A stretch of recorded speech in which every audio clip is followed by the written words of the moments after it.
Good evening, everybody. Welcome to Star Events Online. I'm Chef Karl, and I'm coming to you live from Smoky Jake's Neighbourhood Barbecue in Ormond, Melbourne, Australia. Good morning to you guys there in the UK. Good afternoon to wherever else you are in the world. Just a little quick check that you can all hear me properly. All good? Thumbs up? Can everybody hear? All right. Well, it's a bit of a late night here in Smoky Jake's. A little bit about me. I'm Chef Karl. I've been an international chef for over 28 years. I've been fortunate enough to travel around the world. Started my career off in the British Royal Navy and extended service then into the Merchant Navy. I've worked on some of the world's most famous ships, the Queen Mary 2, if you may have heard of that one. I was part of the launching crew for that, and that's where I first started doing this kind of operation. I'm a multiple award-winning chef. I've cooked for multiple members of the royal family. And well, here I am now in sunny old Melbourne, cooking up a storm, Southern Comfort style, doing lovely sort of Southern States, United States of American smoky barbecue. So tonight we're going to produce a couple of dishes which are authentic to the Southern States in the United States. We're going to do our smothered pork chops, but you can use other meats if you want to for this. So lamb chops are perfectly appropriate, even a piece of steak if you wanted to do so. So that's all good for those of you there that don't eat pork. Rightio. So we're going to jump straight into this now, and we're going to do the noisiest job first. All right. So when you're doing cooking, all right, what we try to do is we try to work backwards. So we take the longest jobs and start them so we can get them out of the way sooner, and then give us a little bit of extra attention to detail then to the shorter jobs. So I'm going to jump straight in, and I've got my food blender here ready. I don't know if you guys can see this. All right. So I'm just going to open the lid on here. And what we're going to do is we're going to make the buttermilk biscuits to start off with. All right. So I have my all-purpose flour here as well, and then a measuring cup. So as per your recipe, guys, if you can follow along, if you measure out 4 cups of the all-purpose flour and just whip that straight into your food blender. All right, with the blade attached, obviously. So there's 3, and one more is my 4. Right, you. And I'll just set the flour aside because we will need a little bit of that later on. Okay, so I have already measured. I have my baking soda, which is 2 teaspoons. Okay, be very careful with baking soda when you're using it in cooking, especially baking, because if you add too much, then you get this like kind of soapy flavor. We don't want that. All right, we want it to rise, but we don't want the soapy flavor. Okay, in I go with 3 teaspoons of sugar. And last but not least, in I go with 1 teaspoon of salt. All right. Then we're going to take our 250 grams of butter. And this can be like room temperature or straight out of the fridge. It doesn't matter. And we're just going to break that up and pop that straight into our flour. Butter supplied by St. David's Dairy here in Victoria. Fantastic suppliers here in Victoria, actually, because we've got some of the world's best produce right at our fingertips, coming right out of the Gippsland area. Right here. So in we go with the butter. And you can just break this up randomly. It doesn't have to be in any particular size. Pop that in there. I'll just give my hands a wipe. Right. And then we'll pop the lid on to the blender. Okay. Right. I'm using an industrial blender. All right. So this is pretty noisy. Right. And I can't get my lid on. Typical. Right. Here we go. Okay, guys, so I'm going to turn this on, and what I'm going to do, I'm going to pulse this until it turns into a sandy texture. Okay, so just be aware that there will be a little bit of noise just for a few seconds. All right, here we go.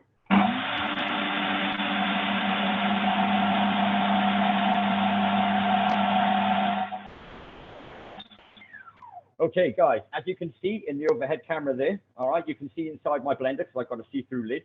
All right, now the flour and the butter and all the other dry ingredients have turned to a sandy texture.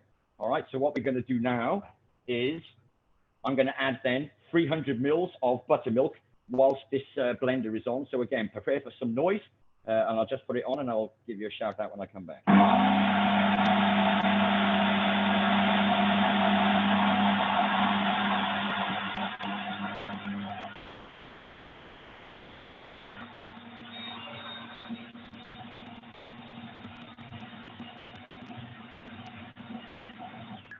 All right then, guys. Are we all there? Are we all up to speed? We got that going. As you can see inside my blender, I'll just take the lid off and put that aside.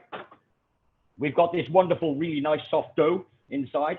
Now, the secret to this dough is not to overwork it, okay? You only need to handle this very gently and only in short intervals, all right? Because it is a very delicate and light dough. So I'll just move my blender out of the way.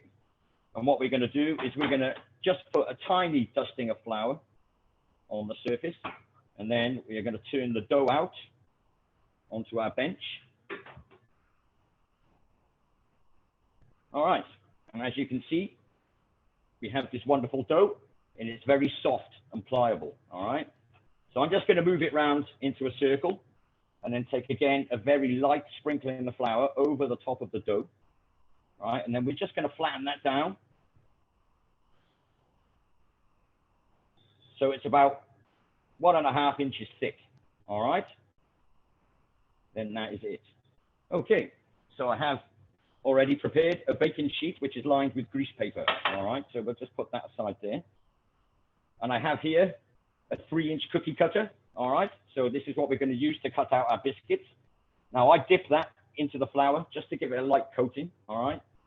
And then again, we just cut the cookies or cut the dough out into these size.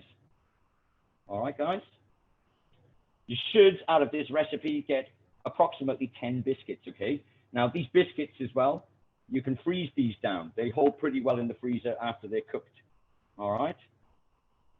So I'm just going to finish off cutting out these biscuits. And already I have my oven preheated to about 220 degrees Celsius. All right. If you want to just quickly switch your oven on, it doesn't have to be like, if it's an electric oven, then yes, let it heat up before you put the biscuits in. But if it's gas, you should get instant heat. Now, if you have a fan-assisted oven, also turn the temperature down a little bit, more 200 or 190, all right? Because don't forget, with a fan-assisted oven, it circulates the heat a little bit better than just a regular oven. Rightio, here we go. I have 9. Oh. And as you can see there, I'm not squishing the dough back together. I'm just placing it back into formation. All right, because otherwise, if you add too much flour into this dough, then the biscuits are going to come out dry. And if you, again, overwork it, then the biscuits will come out heavy and not light.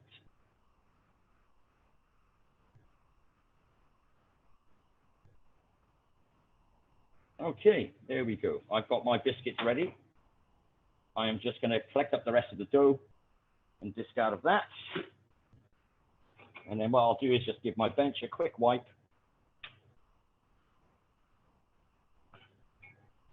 Right, okay. Now I'm going to go and pop these biscuits now into my oven, which I've got preheated. All right, so you can follow me over here. And I'm going to stick them in just on the bottom shelf. And we're going to let them cook for approximately 14 to 18 minutes, or but anywhere between 12 and 18 minutes, actually, because sometimes they can cook a little bit quick. Rightio. So I'll just slide my chopping board over, get rid of them bowls. All right, we're going to move on to the next job. All right, so what we're going to do now is we're going to make our flour rub for our pork chops. Okay, so I am going to take, I'm actually doubling the recipe for myself tonight because I have some guests that are going to dine with me tonight after the show. Obviously, here in Melbourne, we've been on the longest COVID lockdown in the world. We actually sustained 112 days on lockdown. So I know you guys in the UK, they will be doing it tough with the COVID lockdown. But just think of us. We actually did 112 days straight with some of the most difficult conditions to meet as well, which have been done in the whole wide world. But here in Australia, we certainly feel for you guys now in the UK who have just gone into your second wave lockdown. And look, guys, just stick it out. Do the best you can, follow the rules, and keep yourself safe. That's all we can do. Right here. So, into my flour now. I do have some epazote. Okay. Now, as you can see under the camera there, epazote is like a bit like a tea, which comes from Mexico. Okay. So you can use this as a herb. It has a similar kind of flavor to oregano or marjoram, even. All right. But it's a nice, exciting word when you see that on your ingredients list and you think, well, wow, where does that come from? So there you know, Mexico. and this is very prevalent in southern states cuisine, all right, in the United States. So we're going to pop that straight in. I have the garlic powder as well, all right, pre-measured out, and we're going to pop that straight into the flour as well. Again, salt, we just mix that in. A little bit of ground black pepper, straight in. And we have some dry thyme, okay, we're going to pop that straight in as well. And then we have some dried oregano as well, just to boost out that flavor. And on your recipe card, it does say chili powder of your own choice, really, at the end of the day. So it depends on how spicy you want this dish to be or what kind of flavor you want to put into it. Now, I've actually chosen chipotle powder, okay? So chipotle chilies, obviously overripe jalapeno peppers, okay, which have been smoked in a smoking oven. So this is going to add a little bit of smoke flavor to our pork, right? Only a touch, only a small hint, but we like that here at Smoky Jake's. In I go with that. And then what I'm going to do, just pop a lid on. And it's the easiest way to mix any kind of coating flour or spice mix. Just pop it in a container, put a lid on it, and then give it a shake. And there we go. We have our spicy flour. All right. Carl, got a quick question. Yes, sir. That first Mexican herb that you used, if we can't get hold of that, is there an alternative or just miss it out? Well, yeah, you can use marjoram or just put in an extra little bit of dried oregano. That'll substitute it just as fine. Yeah, just Great. as well. Thanks. Okay, no worries. All right, Theo. Now I'm just going to grab just a standard tray. I'm going to pop my seasoned flour in there and just spread it out, and then get rid of my dirty container. And then we're going to move on to our pork chops. I'm quite lucky. I've got a grab fridge really handy right next to me. Okay, so what we're going to do, we're going to lightly flour our pork chops, okay, and get as much of that seasoning as we can onto the surface of our pork chops before we start to cook them on the grill, all right? So what I've got here is I've got two slightly different types of pork chop, okay? But they're pretty much off the same piece of meat, okay, which is the loin towards the neck end, all right? So I've actually just got some regular ones, which you'll find, which are pretty much loin chops. Okay, and these have been Frenched as well for me at the butcher's. I purchased my meat from Linda's Fresh down in Frankston, but Smoky Jake's, we regularly use L&L Butchers here in Ormond, and both butchers provide basically the top quality meat that you can get here in Victoria. So anyway, we're going to get our pork chops, as you can see on the camera there. We're just going to get these into the flour. All right, so these ones are your regular loin chops. And then what I've done is I got my butcher to go a little bit further up towards the neck end to give me what they consider to be then the pork ribeye. Okay, so this is getting towards the neck end of the loin. And I like these just a little bit better because you just get that little bit of extra fat around the eye of the meat. And when that cooks down and renders into the meat, you just get a little bit more flavor and a little bit more tenderness.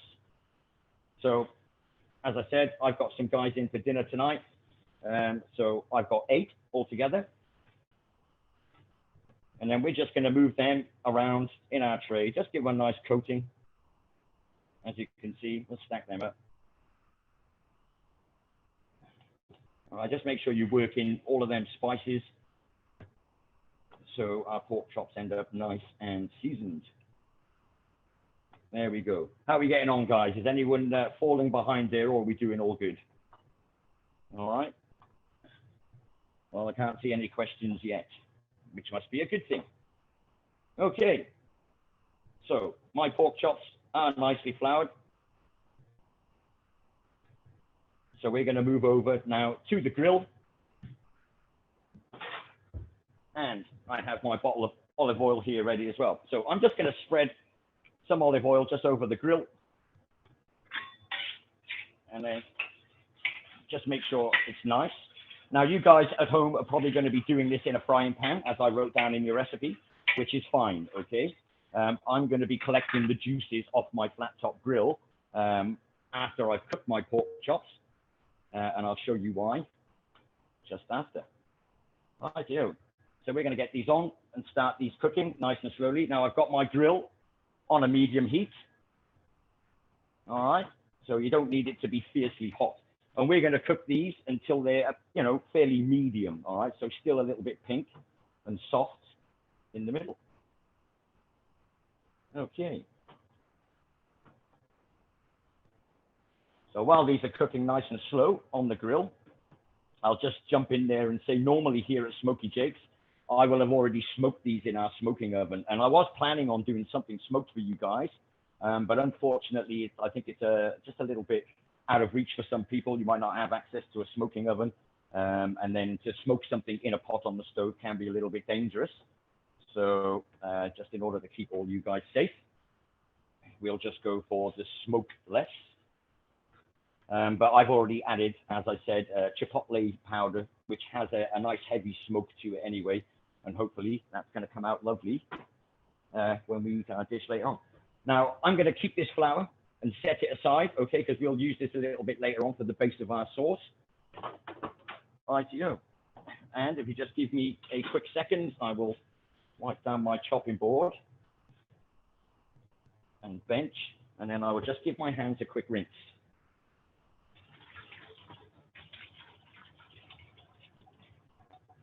Okay, move some of the dirty items. All right, guys, is there any questions at this stage? How are we all getting along? Are we all up to speed? No, just to let everybody know that obviously if anybody does have any questions, they can put their thumbs up and I can unmute you, or you can type any questions into the chat room. All right. But at the moment, worries. Nothing yet. At the moment, we're all happy days. So I'll just move my blender out of the way. Okay, so what we're going to do now then, guys, all right, is I have a wonderful bowl of vegetables here. And we're going to start preparing these vegetables to make the base of our sauce. All right, so I'm just going to start by peeling a carrot. Or two, because I have a few more guests than what you guys have this evening.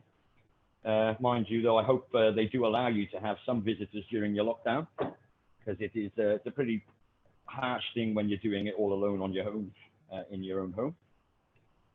Just thought I'd like to say as well, I do believe that my wife is watching at home. Hello, Fiona. How are you doing? I hope, Melissa, your care worker, is looking after you tonight. Otherwise, tell her she'll be in trouble when I get home. Anyway, all right, what we're going to do is I'm just going to top and tail the carrots and then pretty much chop them in half. Then I'm going to cut some nice kind of, well, planks of carrot, really. And then what we're going to do with this is we're going to cut these again down into batons, fine batons, and then we're going to chop them into a dice, which is what we call in the culinary world a brunoise. Okay, so it's approximately 5mm dice. All right, so while we're cracking on chopping up all of these vegetables, I'll tell you a little bit more about Smoky Jake's. Now, Smoky Jake's has been established now for approximately 2 years. Jake, the owner himself, he comes from Indiana in the United States. And what he's done really is he had a vision and obviously a little bit of homesickness involved. And he decided that he wanted to open a restaurant reflecting his upbringing and the foods that basically his mom used to cook him.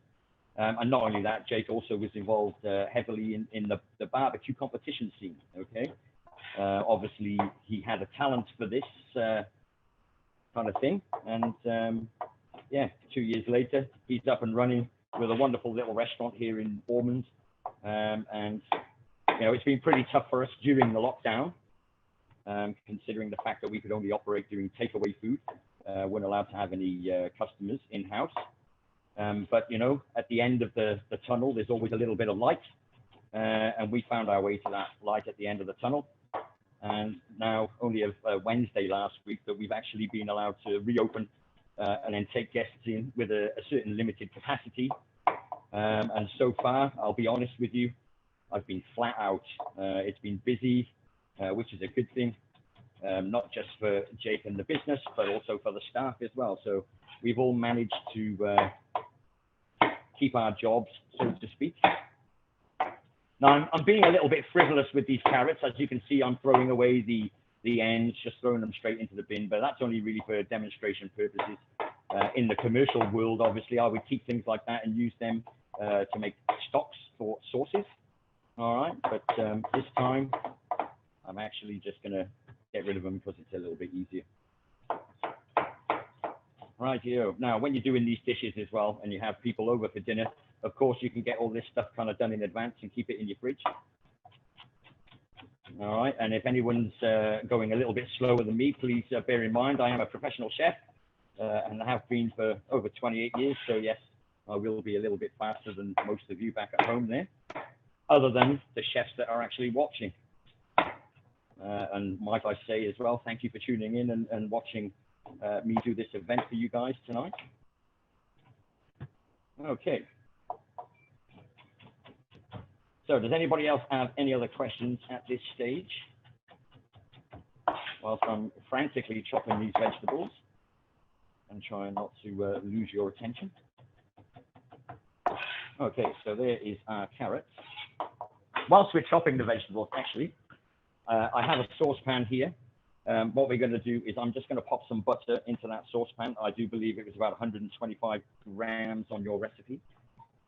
And I'm just going to go sit that on my grill just to slowly melt away whilst we crack on and finish chopping the other vegetables. So the same again with the celery. We're just going to chop that down into a dice.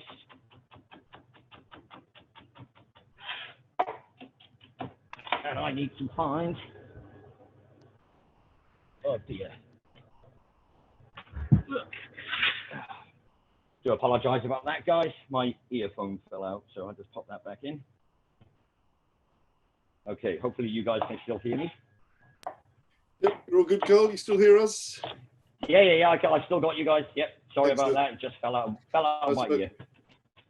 It's been a really warm day here in Melbourne, so I think it's just a little bit of perspiration involved there. Okay, so the celery is nearly done. Right here. So we've had a really busy weekend actually this weekend. So today has been Melbourne Cup Day today. So the race that stops the nation is what they say. Obviously all of Melbourne practically shuts down for the biggest horse race in Australia.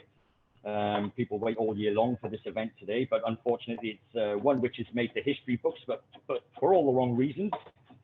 Pretty much because they showed this huge multi-million-dollar horse race and there was nobody there. So it was quite weird actually. It's the first time I've ever seen it.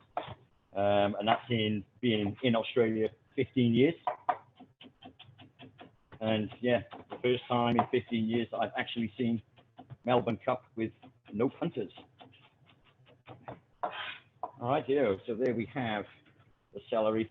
And I'm just going to peel an onion rather quickly as well, because we need some onion for this, what a mirepoix is what we call it in the cooking industry world, which is basically the base for every good sauce, soup, stock. All right, and the basic vegetables that you use for a mirepoix is obviously your three favorites: carrot, celery, and onion. Okay, how are we going, guys? Am I going too fast for you? Do you need me to slow down, or are we doing all right? I can't see anything pop up on the screen yet. Rightio, and perhaps one more onion for good luck. Now again, just peel that. The skin. And as you can see there, normally I would keep all of this wastage for stock, but today, just because it's demonstration purposes, we'll just pop it in the bin. All right, so when I've done chopping this onion, my butter should be melted in the pan, and then we'll go and pay our attention to the pork chops on the grill. All right. So as you can see, guys, the butter is nicely melted in my pan. So back over to the chopping board, and I'm just going to put all of my vegetables in there. And then, as you can see, I'm just going to pop my pan on the stove, and then let the butter do its magic. I'm going to look at our pork chops. We'll just give them a bit of a turnover. But as you can see, nice and golden on the one side, and you can see all of those spices working their way into the meat. There we go. Beautiful looking pork chops.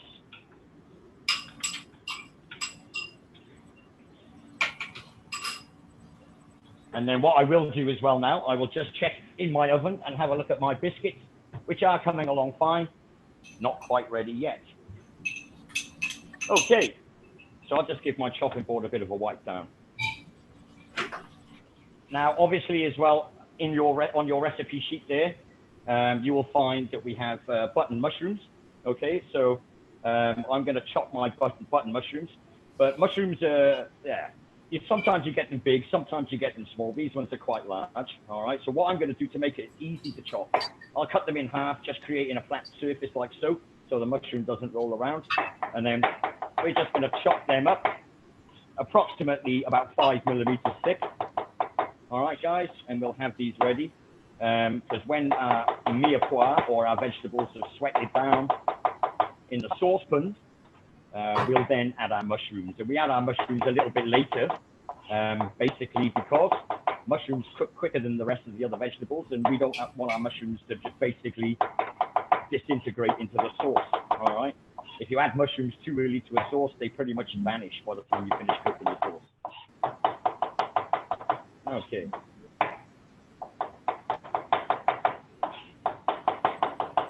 Yes, there is a lot of chopping up to do in this recipe. I'm sorry, guys. But whilst you're at home on lockdown, I suppose no time like the present to practice and then perfect that skill. Right here. So hopefully you guys are up to speed. Are we all going okay? All right. No questions at this stage. So we're rapidly approaching summer now anyway here in Melbourne. All right. Whereas you guys up in the UK, I suppose, are going into the winter periods. Now this dish is perfect for those winter nights when it's really cold outside. It's a very hearty and filling dish. And of course, yes, it warms you from within, which is basically what you want up there in the UK winter. Trust me, I know. I lived there long enough before I ran away to live in this glorious sunshine. All right. So I think that will be enough mushrooms for me. And I'm going to pop them back into my bowl and set them aside.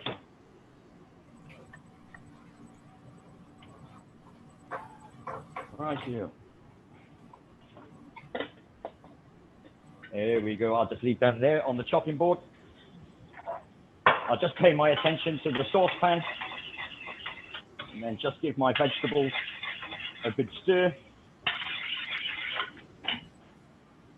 And I have a tray just set off to the side here. So I'm just going to give my my pork steaks here, or pork cutlets here, a little bit of a press, just to see where they're going in terms of cooking, because I don't want to overcook these, okay? So I only want to cook these approximately to a point of medium, all right? Because we will sit them aside and let them rest in the oven for a little while when we have that wonderful color. All right, just checking both sides. I can move a few around because you always get slightly warmer parts on a grill than others. Of course, when you're cooking these in your frying pan, you're going to end up with this wonderful floury coating on the bottom of the pan, all right, with the oil as well, okay? But don't discard or wash your pan, all right, because we'll use that same pan when you've cooked your pork steak. We'll use the same pan for making basically your gravy, all right, or your sauce. All right, so these are coming along fine. And again, I'll just pay attention to my vegetables in the pot. And what I'm trying to do with these, I'm just going to sweat these down, okay? And that's basically so the onion becomes opaque, which is like almost see-through, all right? And then that celery is nice and soft, and then those carrots are nice and soft as well also, all right? Okay, looking good. All right, well, I might take off my pork chops. Now, the way I test to see the temperature or the feel of the meat when the pork chops are cooking, I just give them a little press.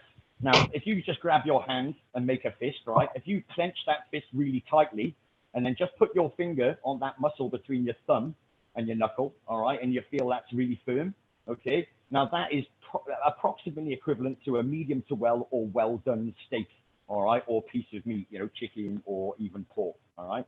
Now, when you just like gradually relax and get the clenchness or release the tension, then that muscle there softens up a little bit, all right? And then when you press that as well, okay, you get a different feeling. It's a lot more supple and a lot more soft.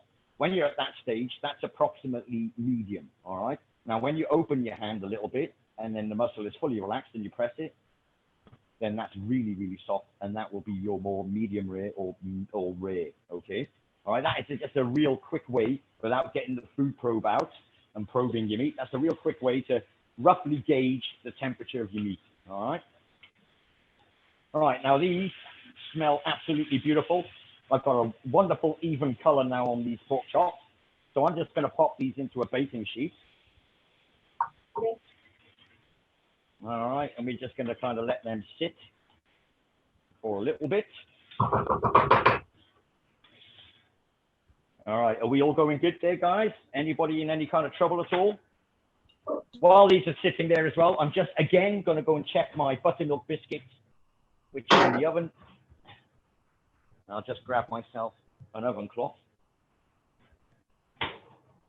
And I'll just show you the progress of my buttermilk biscuits. Now, the lighting, oh, I'll bring them over to the other camera, actually, because the lighting is a little bit glary there. Now, as you can see, these are getting a nice golden brown on the top, okay? Just give them a little press. Now, the idea with these biscuits is we don't want to overcolor these biscuits, all right? But then we don't want to overbake them either because they go really dry. But at this stage now, these are really nice and moist, all right? Hi, Chef Karl. Yes, hello, yes, hang on a moment. Yes. I'm from Kuala Lumpur, Malaysia. Nice to meet you. Yeah. Nice to meet you. How are you doing? Let me have a look at your biscuits. Hey, they're looking pretty good. Awesome. They're great. Just sit them aside. Yeah, just sit them aside for a little while and let them cool a little bit. And then that's fantastic. Awesome work. Hey, look, I'm almost jealous. They're almost better than mine, I think. Geez.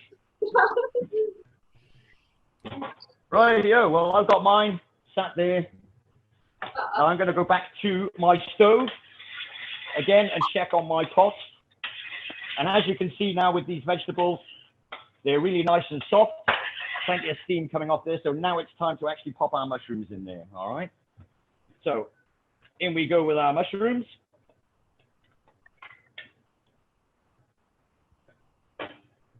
And then we'll just give them a good stir in.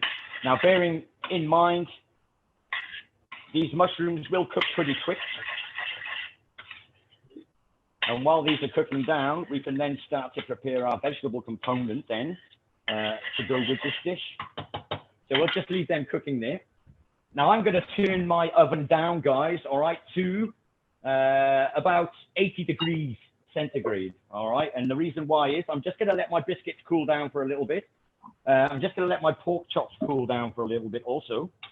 But what we'll do, just before we're ready to serve as a meal, all right, we'll pop them back in just to regenerate that heat, all right? Just giving everything a wipe down. I like to work clean, guys, as you know. Cleanliness is next to godliness, is what they say. Vitally important when you're working in a commercial kitchen. Okay, so we're going to move on to the vegetable component of our dish. So I've got a couple of bunches of curly kale here, all right? Now, you can use any kind of really bitter green vegetable for this, all right? So I've used curly kale. Tuscan kale is a good one. If you're out in the US or in places where you can obtain them, mustard green is also a good one to use as well. Well, I've just basically taken the really stalky ends off the kale, all right, because they're a bit too fibrous and you can't really eat them, all right? So we're just going to, again, pick them down and set the leaves aside, okay? You don't really want to eat the stalky ends because, yeah, it's a bit like, well, how can I say, cow food, really, at the end of the day. Okay for cows, not good for humans. All right, so we'll just give all these a bit of a rip and rip them off the bunch. But yeah, as I said, you can use any type of green vegetable that you want for this dish anyway. All right, we'll set that aside. All right, so as you can see, I'm just grabbing the stalk and then I'm pulling the leaf, and there goes my earbud again. All right. Yep. So how's everybody getting on? All good? We're all up to speed? Okay. And yes, of course, if you're planning a dinner party, you can get all of these long, tedious jobs out of the way. But I'm just practically here to show you guys how to do it, and then, well, hopefully how to do it efficiently as well. There we go. All right. So I'm pretty much at one bunch here now, guys. Hopefully you're not too far behind. All right. Okay, now in my bowl here, I have already my sweet corn kernels. Okay, so I'm just going to set them aside. And I have another onion to go into this dish as well. Now I'm going to grab my kale, and what we're going to do is shred this up into a fine shred, or a chiffonade. Okay, so those professionals that are out there watching will know what a chiffonade is. We want to go approximately 0.5 centimeter to 1 centimeter in thickness. Okay, and as you can see, if you roll them all up like a big cigar, it makes it a lot easier to chop.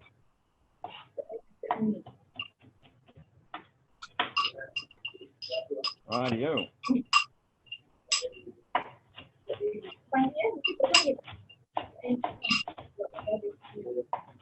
I think someone's having a good time there. I can hear pots or plates and all sorts, bit of chit chat, which is good. I hope you guys at home are actually enjoying this. Now we do a similar dish here in Smoky Jake's with the kale.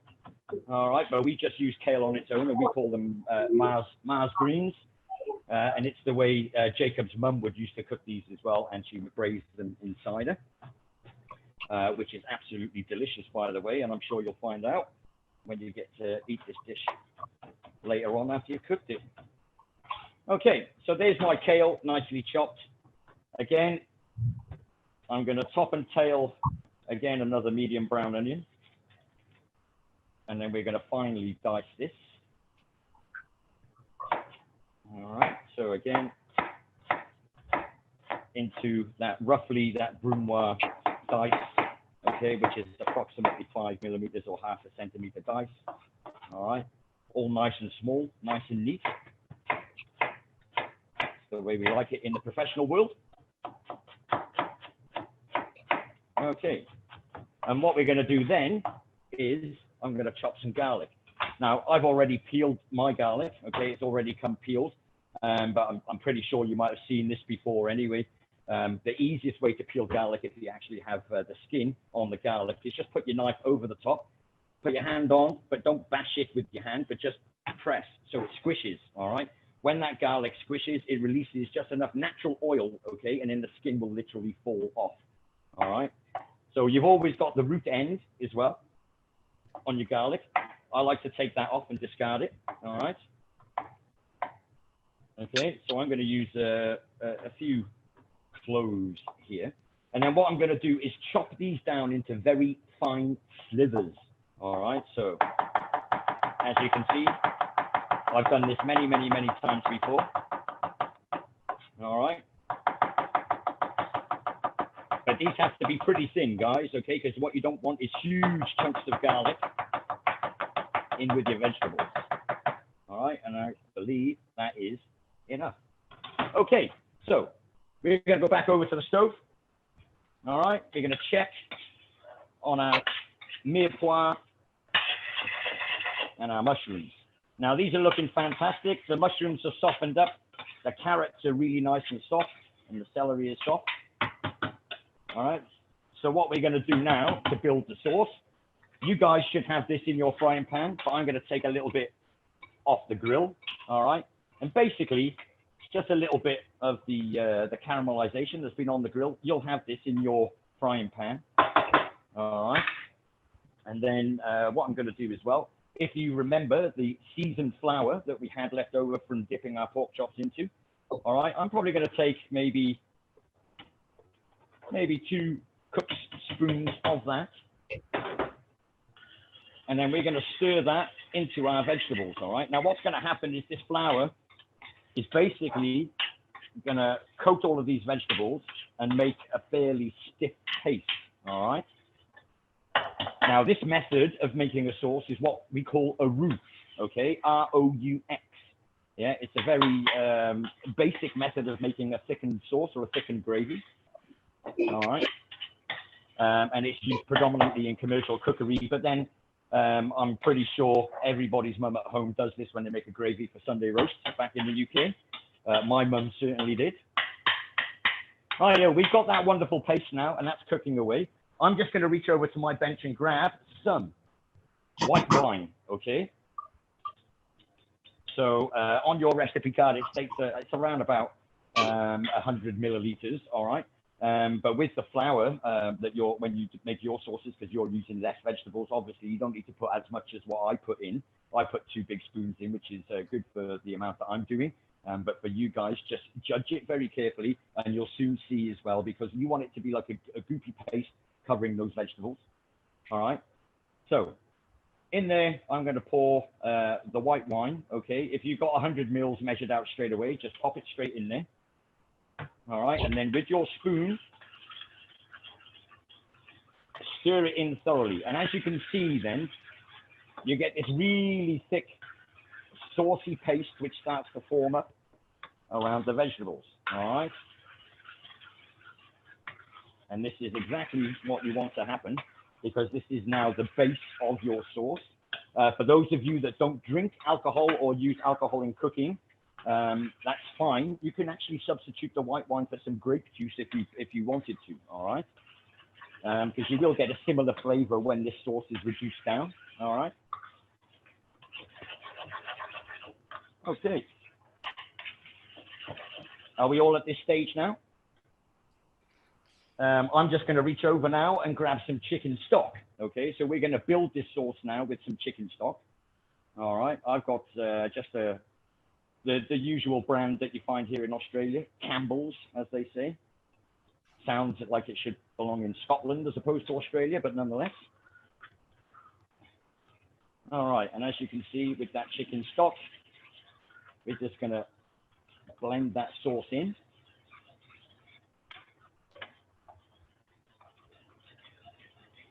And then you get this wonderful, delicious gravy which starts to form. All right. Wondering, Karl, would you be able to take that pot over to the prep area camera? We have a quick look, because I think that's a better camera. 1 second, I'll just get to it. There we go. There we go. Now we see all the colours. Brilliant. All right. Fantastic. Thanks. It is a very, that's okay. It's a nice rustic sauce. This is, as I said, it's a good wintry sauce. Okay, just to finish this sauce off now, we're going to go in with our cream, our thickened cream. I'll set that aside. And like I said, this is a really rich, delicious sauce, which is going to work wonderful with our pork steaks, or pork cutlets rather. All right. So what we do from here on in now is I just grab a little bit of salt in there just for seasoning, a little bit of pepper in there as well, just for seasoning. And then we're going to sit this on a medium to low heat, and then just let this simmer away. Okay, so I'll put on my gas stove now. So I want a little bit of a rapid heat in that sauce.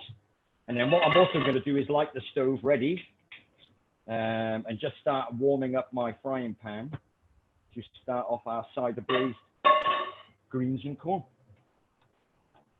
All right. Now, while those are ticking away, I'm just going to go back to my biscuits, okay? they've cooled down a little bit now. All right, so I'll just show you on the overhead camera there. They're nice and cool to touch. So I'm just going to pop them, like I said, in that oven, which is now only about 80 degrees. Okay, and I'm going to stick them on the bottom shelf just to regenerate some heat.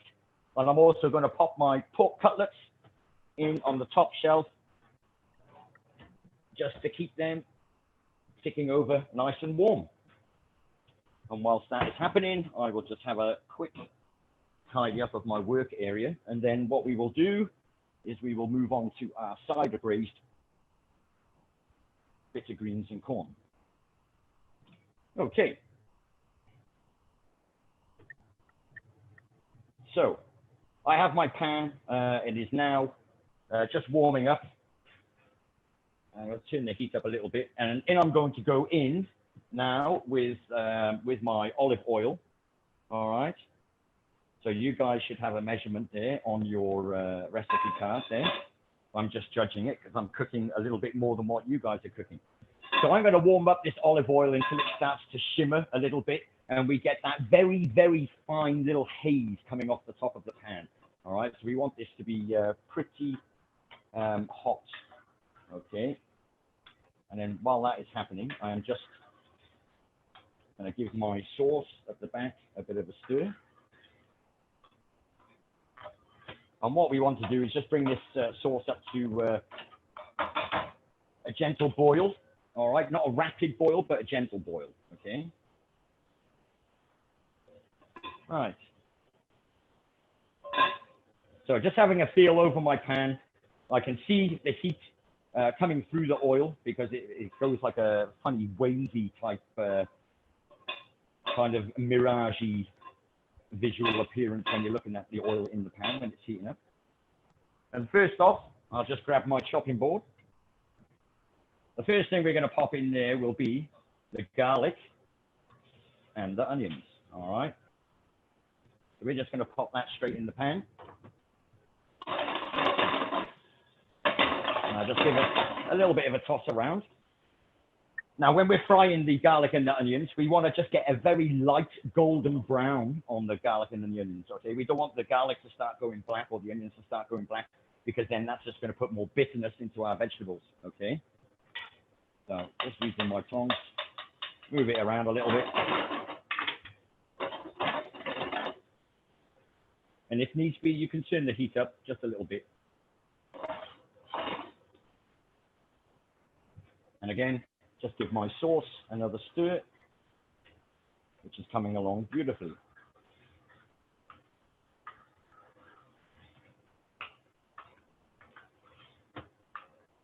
Fantastic. Are we all up to speed, guys? Is everybody going well? Okay. So just move them onions and the garlic around.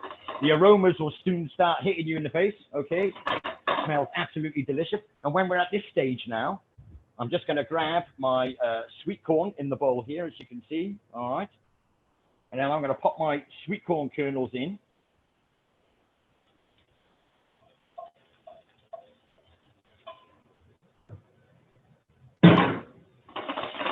And we just give them a little toss in the pan. Now, what I want to start to happen now is I want the sweet corn to start caramelizing on the outside, okay? Start going a little bit golden brown. So we're just going to let that cook for a little bit. Again, checking on your sauce. Keep giving it a stir. So that's the secret as well. When you're working with sauces, especially when they have a roux base, okay, a flour base for the thickening, you've got to stir them consistently, all right? Because what will happen, if you don't keep your eye on it and then keep moving the sauce and keep stirring it, then it'll form a layer on the bottom of sediment, and then that sediment will start to burn. And once that sediment starts to burn, your sauce has had it, right? You can't use it. You'll just taste that burnt flavor all the way through. Okay. So we've got our bitter greens there ready. So what we're going to do is move on now to the final garnish of the dish. All right. So I've got some curly parsley here, right? This is what we call English parsley, believe it or not, because this parsley is more abundant in the UK than anywhere else in Europe. But I'm just going to take a little bit of this And then also what I've got here as well is some fresh thyme. All right.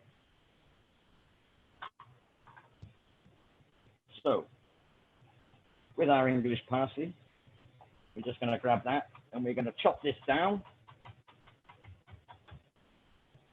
All right, try holding it together. We don't want to over chop the parsley, because what I find is as well, if you're chopping herbs on a chopping board, but you're really chopping the hell out of them, you end up with this stain in your chopping board. And I always say that stain is all the flavor of the herbs, and then basically what you've got left over is just like lawnmower cuttings, really. All right, so the idea when you are chopping herbs is to get the finest chop to start off with when you bunch it all up in your hand, like you just seen me do with the parsley then. So then you only have to run your knife through it a few times, and then you end up with a nice chopped parsley. All right, okay, so I'm just going to gather that parsley up, and we're going to go and pop that straight into our saucepan.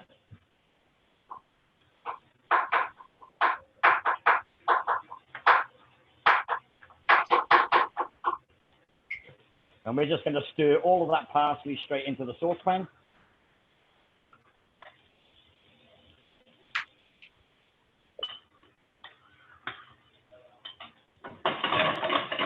And then we're going to give our corn a little bit of a toss.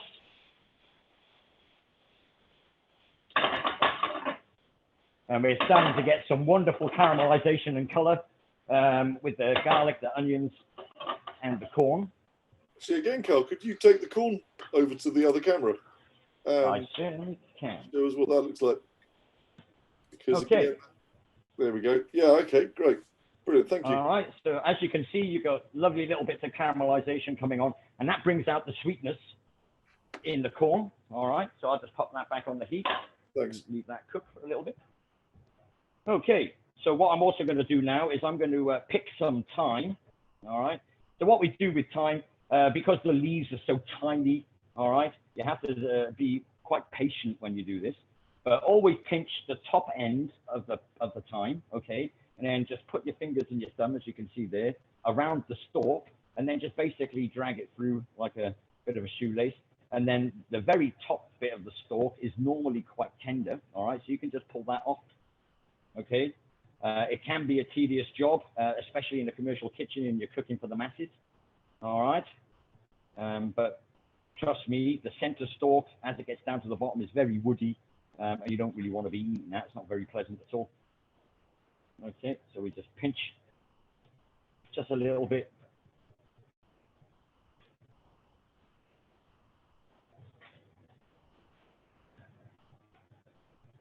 All right, and a little bit more. Okay, and with this then, I'm just going to run my knife through it literally just twice. Okay, I'm just going to gather up that little bit of thyme. And then over to the saucepan again, and then again, just pop that straight in, and then just give that a stir. So again, I'm going to give my corn another toss. We're getting beautiful color on this corn now. So when we're at this stage, I'm going to go over and get my bitter greens. And then we're just going to pop the bitter greens straight in with the corn.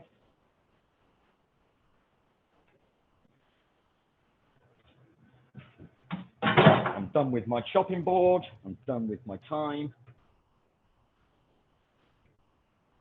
Pop that in the bin. I'll get rid of my mat. And excuse me, guys, I'm just going to give my bench a quick wipe down. This is called cleaning as you go. Right, and we're pretty much almost ready to start plating up. So I've got my bitter greens. They're in my frying pan. I'm just going to give them a turn over, and then we're going to sweat them down then with this wonderful sweet cider. Okay.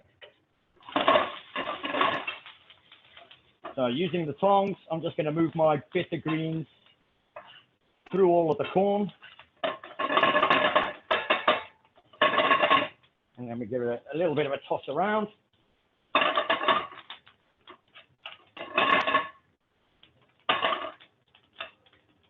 All right, and at this stage now, we want to just add a little bit of salt and a little bit of ground black pepper just for seasoning. We'll toss that through. Fantastic. And then I'm going to grab my cider, and what we're going to do is just pop that all in and just give it a bit of a stir around.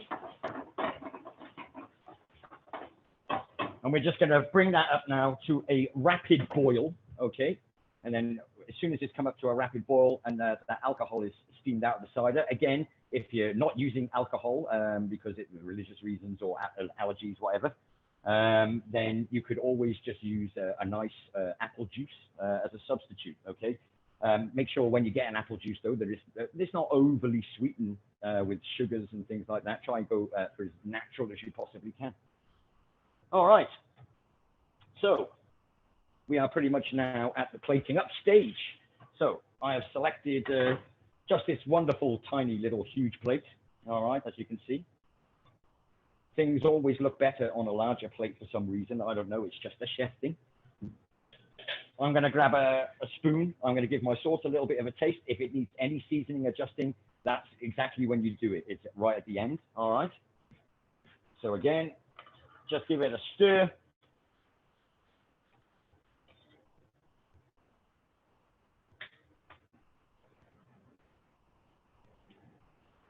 Perfect. And again, then with the vegetables, I'm just going to have a little taste, because if the seasoning needs to be adjusted as well, then now is the time to do it. Okay, be careful when you do this as well, mind you, because it will be very hot.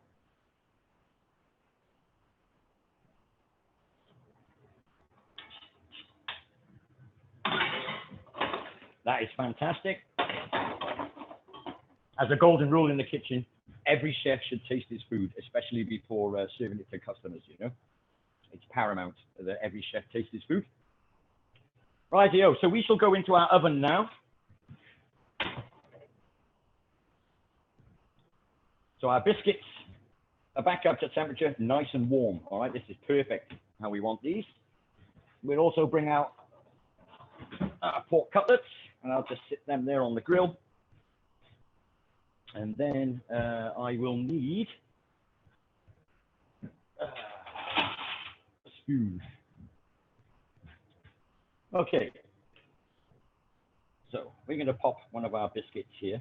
Now, it's up to you guys. Traditionally, I suppose, in America, they would eat 2 biscuits, all right? But trust me, this is going to be a hearty meal, so maybe 1 biscuit might be enough. But just, I suppose, for presentation reasons, we will use 2. I'm going to stand them up like that.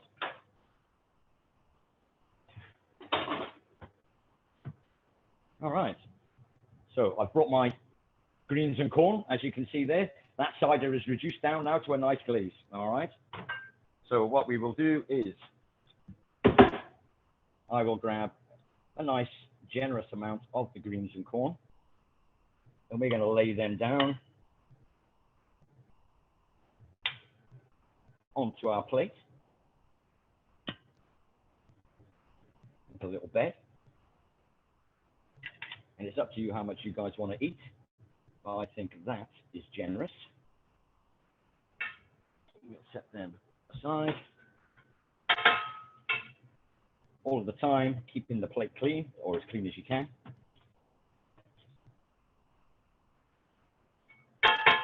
And we will grab our pork chops. Okay, and then I will select a nice juicy pork chop. And we're just going to sit that straight on top of the greens, and then rest that bone on the highest part of the biscuit. All right, lovely job. Side. And then what we will do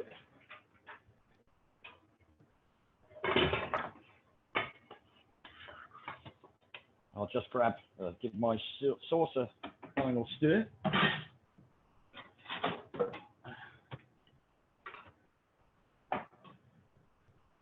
And as you can see, ladies and gents, there we have a beautiful, creamy, rich, chunky sauce.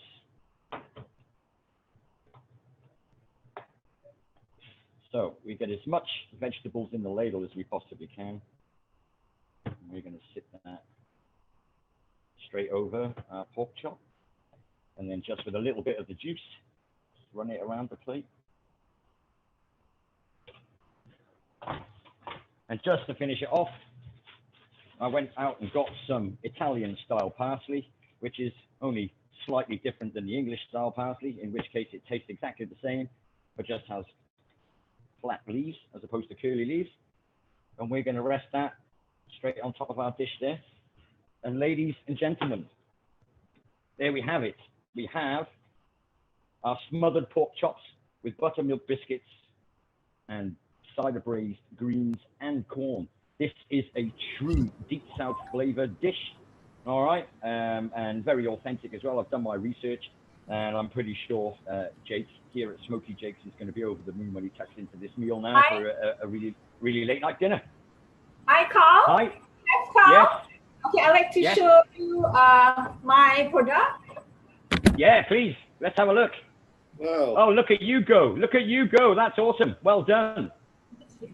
Well, hey, you know, we should join forces one day. What do you say? Oh, thank you so much for sharing tips over this class today. Thank you so much. Did you enjoy it? Did you enjoy it? Yes, I did. That's absolutely fantastic. And your results are very impressive, I might say. That's absolutely fantastic. Well done. Good work. Thank you. I'm impressed. Enjoy. Well, guys, this has been a fantastic evening for us here at Smoky Jake's Neighborhood Barbecue in Melbourne. Again, big thanks to Star Events Online. We've had a wonderful time. I look forward to doing another one of these events for you guys again if you'll have me back. I hope you will. Absolutely. And look, enjoy this meal. Think of me when you eat it, because I'll be thinking of you guys when I'm eating this with my staff who are waiting there now to be fed. And we're going to have our end of COVID lockdown party now, which has been a long time coming, pretty much. But yes, guys, it's been an absolute pleasure. And you know, you take care and look after yourself. Stay safe, and I hope to see you soon. Okay, guys. Good night. Thank you. Thank you very much, Karl. That was wonderful. Bon appetit. Enjoy your food, and I look forward to cooking it later. Enjoy. It's been a pleasure, guys. Thank you. Thanks. Cheers. Thanks all for coming. Bye-bye. Bye now. See you guys.